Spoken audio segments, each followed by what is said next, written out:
Listen to this thrilling conversation between Joe Rogan and Elon Musk on the JRE. There's so many whistles being blown. It's hard to keep track. A lot of whistles. But this one lady...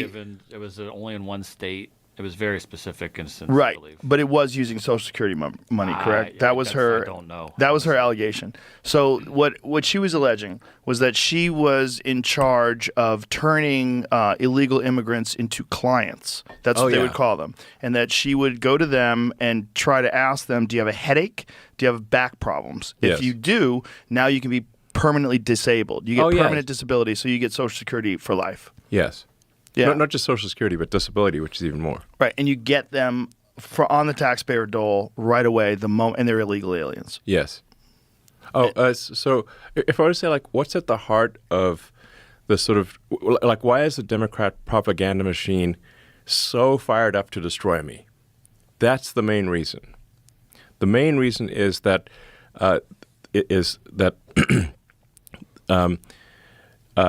entitlements fraud, that includes like Social Security, disability, Medicaid, entitlements fraud for illegal aliens is what is serving as a gigantic magnetic force to pull people in from all around the world and keep them here.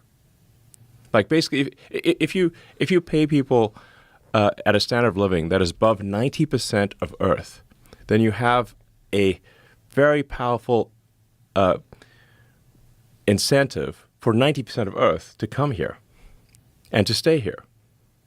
But if you end the illegal alien fraud, then you turn off that magnet, and they leave, and they stop coming, and the ones that are here, many of them will simply leave. And if that happens, they will lose a massive number of Democratic voters. And if it didn't happen, they would turn those people into voters. Correct. Which they were trying to do. They're already turning them. So in New York State, illegal aliens can already vote in state and city elections. A lot of people don't know that. They're trying to fight that, they're trying to stop that, but they're currently, I think it's like 600,000 are registered to vote, illegal aliens in New York. That is wild. Yeah. Well, I mean, if you look at, say, FEMA, like the agency that was paying for illegal aliens to stay at luxury hotels in New York was FEMA. That's an agency that's meant to support Americans in distress from natural disasters, was paying for luxury hotels for illegals in New York. It's true. Yeah. That's a fact. Fact. They're literally, like, when we stopped that payment, we stopped all those monies, because that's obviously an insane way to spend taxpayer money. The New York sued the federal government to get the money. So you could just look at their lawsuit. They were sending that money even after President Trump signed an executive order saying it needs to stop.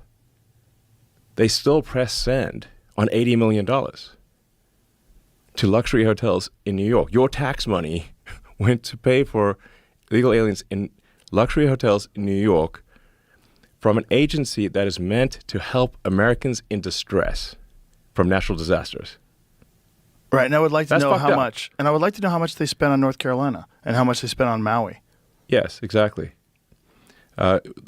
What's actually happening is they're buying voters. That's really what's happening. It's like a giant voter fraud scam.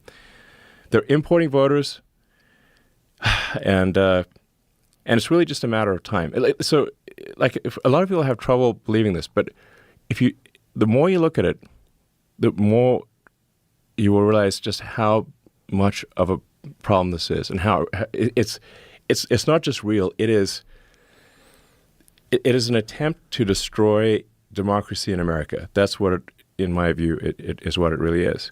Like, if you take the sort of 7 swing states, like, often the margin of victory there is like maybe 20,000 votes. If you put 200,000 illegals in there, and they have like a 80% likelihood of voting Dem, and it's only a matter of time before they become citizens, then those swing states will not be swing states in the future. And if they are not swing states, we'll be a permanent one-party state country. permanent, deep blue socialist state. That's what America will become. And that was the game plan. That was the game plan. That is still the game plan. And so they almost succeeded. If the machine of which the Kamala puppet was the representation had won, that's what would have happened. The reason I went so hardcore for Trump was because, to me, this was a fork in the road, a very obvious fork in the road. If they had another 4 years, they would legalize enough illegals in the swing states to make the swing states not swing states. They would be blue states.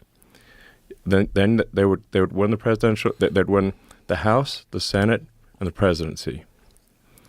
They would then make district, D.C. into a state. Maybe Puerto Rico, get 4 extra senators, pack the Supreme Court. So then you'll have the House, Judiciary, Senate, and presidency, all blue.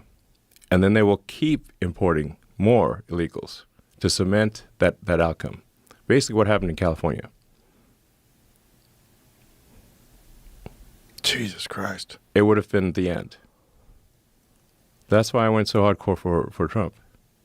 It was otherwise been the end. And that's why the Democrat machine is so intent on destroying me.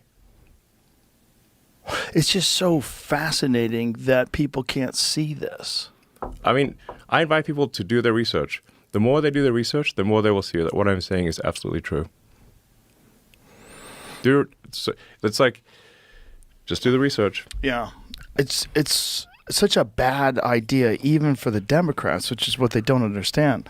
Like, it's the same people. It's not ultimately going to work out. No, it's the same people. Yes. It's just they're doing it under the guise that they're the kind, compassionate, progressive people. Yes. But the same outcome takes place. It's just about control. And they probably institute some central bank digital currency and some social credit score system. And then censorship, of course. Yeah, of course.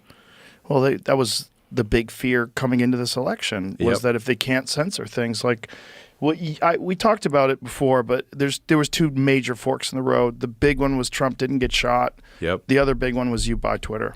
Yeah. And if those 2 things don't happen, the whole world looks different. Yes. Yeah. We don't want to be on that timeline.